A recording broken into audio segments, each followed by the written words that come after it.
All right, let's first things first. Let's get into this week's game, and I know you can find ways to muster up optimism from the way Billy Napier's football team has played the last 2 weeks. I think the thing that jumps out at me, if we were 4-3 Texas A&M with a ceiling, I'd feel a lot better than being 4-3 Florida, because you just get the feeling this is one game that Kirby's never going to let them overlook. Yeah. It's interesting, man. I was on the plane yesterday coming back from Charlotte, and I popped in the Georgia tape from last year, and Florida had that good start. You know, you're feeling good. You score early, you get a stop, and then things kind of unravel there in the second quarter. But I'm watching Ladd McConkey make plays, and I'm watching Brock Bowers, and Carson Beck looked like a totally different quarterback, and I'm thinking, like, a lot of these guys aren't there. This isn't the same offense necessarily that was moving the ball up and down the field against Florida, and that's where it all unraveled. Florida was 5-2 at the time, and then lost their last 5 ball games, and it started over in Jacksonville. I wonder if there's a way to change the mindset of this team, and look, all these guys that were out there making these plays aren't there anymore. This isn't the same Georgia team necessarily. Now there's new names and similar production on defense, but I think it's a mindset. And you guys know this, following this game as long as you have it. It really is a game of streaks, and who's going to be the team that steps up and breaks that streak for Florida and kind of ends this misery that we've been in over there in Jacksonville? It's a great question, and you have to wonder. And then you play the game of, everybody told me how great that Kentucky defense was, and some Auburn running back goes for 275 or whatever it was, and then UCF is in a free fall, and suddenly those wins don't look as impressive, even though because a couple weeks ago it was like Kentucky and Georgia 1-point game, 13-12. I'm telling you, this Kentucky defense and listen.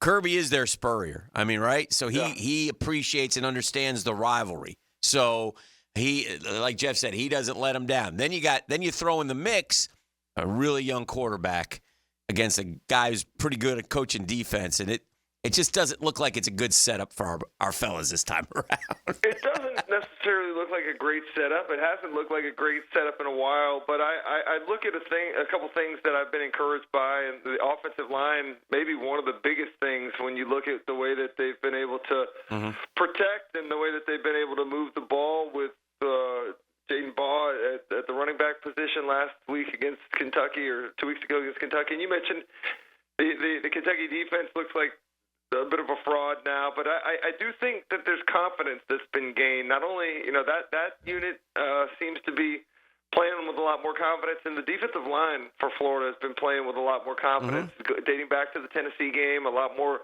penetration, disruptive in the run game. Like, I look at a Georgia offensive line that's not necessarily up to the typical standard of what we expect from that offensive line at Georgia.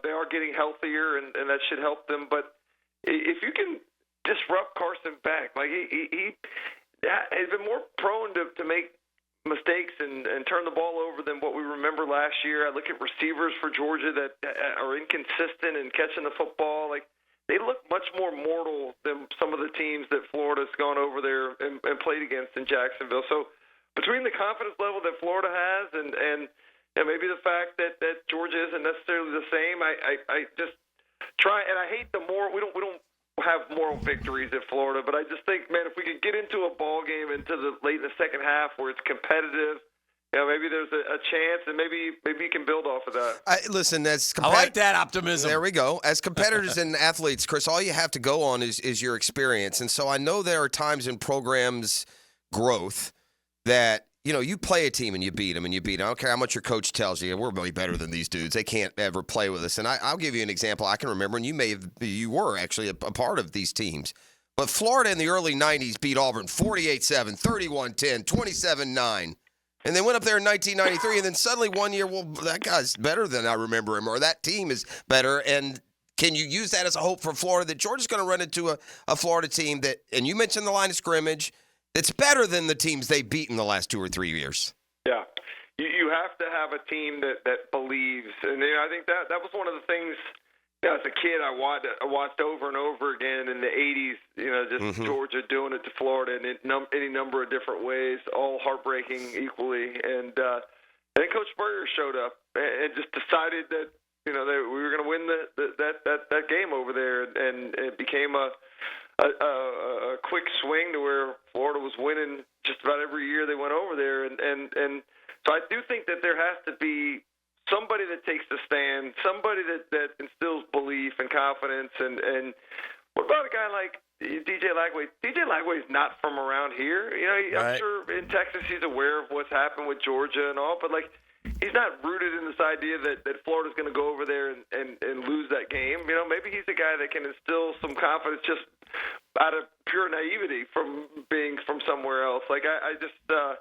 I think that there has to be a team that makes that stand and makes that change. And I don't know, man. I think the bye week before Georgia always kind of refreshes us and renews us and makes us feel like there's an opportunity. And maybe we come back disappointed again. But I feel like there is a young surge of talent over there that may not be aware necessarily of how bad it's been the last 3 years when we've gone to Jacksonville. Well, maybe we'll find out, and then that would be great. Chris, where are we on the coaching situation? We're a fickle bunch of fans. I tell you what, we are, and I'm guilty. 5 weeks ago, I'm jumping on the Lane train, waving the flag, and now I'm like, are you sure want this guy? He makes some weird decisions, blah, blah, blah. Start doing more and more work on, hear more and more things about him. And, Florida fan would hire the dude from Indiana in a second. Yeah. In a second. And yet, you want a guy who's going to, if you're going to make a coaching change, man, one thing I have learned through our experiences, and we've seen a lot of them, you got to bring in a guy who's better than the guy you got. Yeah. And so you better make sure if you do, you can't. So sometimes that doesn't apply in this case.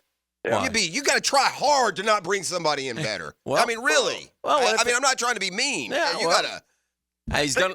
What's happened though? Yeah. We've moved on from coaches at times, and we've actually got the best available coach that's out there that year. But does that mean he's necessarily the best coach that maybe going to be available in the future? So correct. In the fit, I think the fit more than anything is what matters. Because think about look at what Mike Elko's done in College Station. It didn't necessarily feel like a sexy pick, but the fit was perfect after him being there as a defensive coordinator and kind of what that team needed in terms of becoming more physical and playing better defense. It just something about a fit. And I go back to the feel of some of the coaches that we've hired. We've gotten the best available in that coaching cycle, but they hadn't necessarily panned out. And I don't think making a change to make a change is what you want to do. And I think honestly, I have a lot of hope that maybe we're in the midst of a turnaround, and that Billy Napier can somehow find a way to not only keep his job, but ascend to the next level. There's so much young talent that's out there that's playing well, and you'd love to be able to keep Coach Napier. These guys talk about Coach Napier with such respect and admiration and love, and they ideally you love to keep everything intact. And so I'm hoping that Florida can somehow find a way to win a couple games, but I don't know that there is that slam dunk coach out there. Ole Miss was supposed to be a college football playoff team, and they're one loss away from being eliminated from that. So I don't know that there's one person out there that is better than the guy you can get, and you can go get him, and that he's going to flourish in this current setting. I think we always assume that it's easier than it is. And you know what? You can look sometimes to the examples of the coaches that didn't leave. You want to know why Mike Norvell would have failed at Alabama? Look at Mike Norvell at FSU. You want to know why P.J. Fleck, could have had a number of jobs. Is they knocking his door down? Matt Campbell at Iowa State could have had any job he wanted. So it shouldn't surprise you as much, because when they actually stay, it's hard, dude. There's the Kirbys and the Sabins and the Spurriers. They're not growing on trees like people think. One in a million. Yeah, you find so it's hard. Yeah. Not only is it traditionally hard, But, like, it's even harder now with the transfer portal and NIL, and, like, we don't even know who the best coaches are that are going to flourish in this current environment. Because it changes every month. Correct. Yeah. It's incredible. All right, give us your best guess on how it plays out Saturday afternoon, Chris Doering. I want so bad to not lose this game. I know you do. I have a hard time visualizing actually how we pull it off. But I think it's a close game. I'm hoping it's a close game late into the fourth quarter. I think Georgia's still the better team. When they really focus in and apply themselves, we saw it against Texas. So I don't know that we're quite up to that yet, but I think it's a close game, one-score game, and Georgia gets one late to win by 10 to 13 points. I feel like it's Steve Spurrier's Gators and Rakoff's Dogs. Just roll reversed. Until we're just going to get peppered, just like we pepper jacked them year after year. And then they'd flare up every now and then and almost beat you, but wouldn't. I just feel like the roles have been completely reversed. Do we need a storm the field situation? Right? I love it. We made fun of those Roops for that, didn't we? Let's storm it. In fact, let's invite it stands. You can all come down. Chris, we love you, man. Appreciate you. Guys. All right. Hey, enjoy. This is my favorite week of the year, man. I love what you guys over in Jacksonville do to make this so special. And never have that game leave that area again. Amen. Thanks, With you on that one. Right, Talk to you next week. All right, there you go. That's Chris Doering, SEC Network. Yo, it's your boy E.T. from the greatest morning show in the world, The Drill. And if you like what you just witnessed, make sure you hit that subscribe button. And if you want to watch any other of our content, don't be scared to hit that button. Thanks for watching.